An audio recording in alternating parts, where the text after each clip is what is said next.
वास्तव में आप तुमने बतला दिया कि मित्र का कर्तव्य क्या होना चाहिए। मित्र के संदर्भ के बारे में आपने बतला ही दिया है।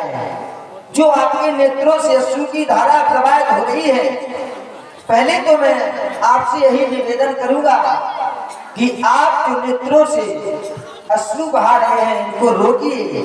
आपके हृदय में बड़ा ही विषाद हो रहा है, कष्ट हो रहा है। कष्ट क्यों हो रहा है? क्योंकि आपने देखा कि जो छोटे छोटे राजकुमार कभी महलों में रहने वाले और आज देखो उपखंड में किस तरह से विचर रहे हैं। सोने के लिए बिस्तर नहीं है, पत्तों और कुशाओं पर शयन कर रहे हैं। इसलिए आप महाप्रभु को देख करके आपके हृदय में बड़ा ही कष्ट हुआ। लेकिन आपने एक बात कही, धन्य उस मां कैकेयी को जिसने सुख के अवसर पर ऐसे पुत्रों को दुख दे दिया। आप जानते हैं सखा नखाद राज, पुत्र कुपुत्र हो सकता है लेकिन माता कभी कुमाता नहीं हो सकती है। हमारी मां ने जिस समय हमारे भैया को अयोध्या का राज होने लगा और हमारे पिताश्री के द्वारा गुरु वशिष्ठ जी से कहा गया, गुरु जाओ पुत्र नाम को ऐसी शिक्षा लेकर के आओ जिससे उस सुचारू रूप से राज चला सके।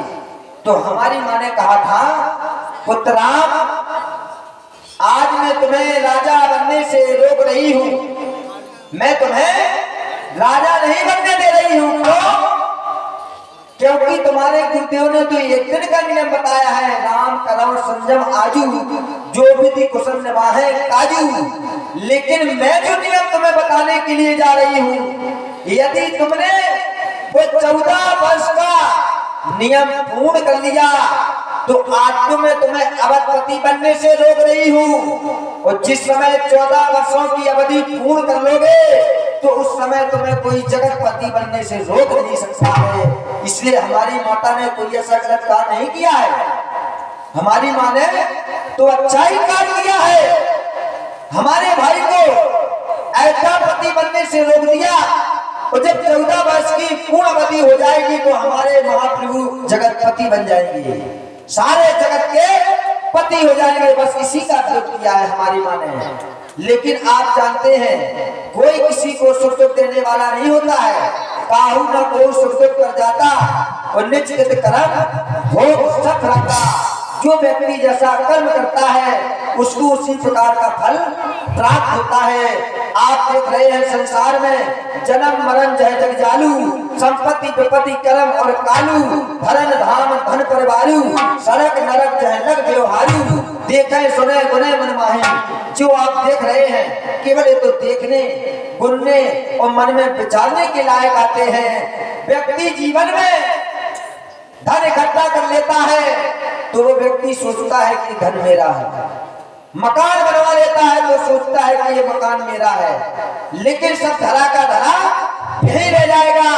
केवल देखने मात्र में आते हैं और सुनने के लिए आते हैं और सुनने के लिए आते हैं। लेकिन जब तुम जाओगे तो अकेले ही जाओगे। मुट्ठी बांधने आया था तो हाथ पसारे जाओगे।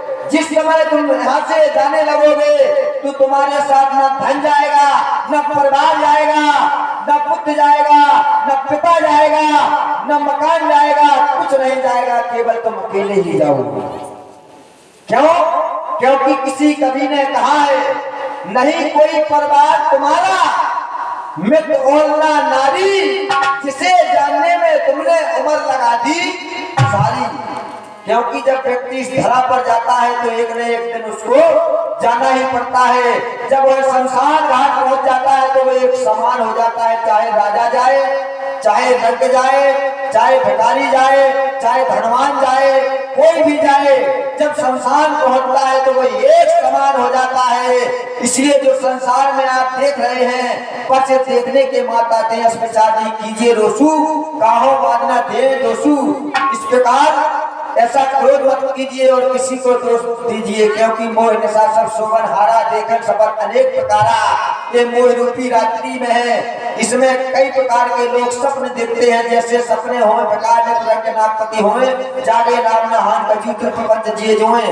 एक भिखारी सपने में राजा बन जाता है और एक राजा सपने में भिखारी बन जाता है। जब वह प्रातः जागता है तो भिखारी भिखारी रहता है और राजा राजा रहता है।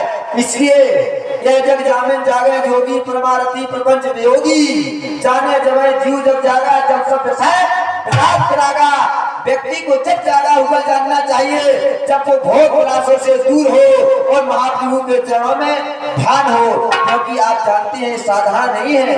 राम ब्रह्म परमारथ रूपा, अभिगत अलग अनाथ अनूपा, ये कोई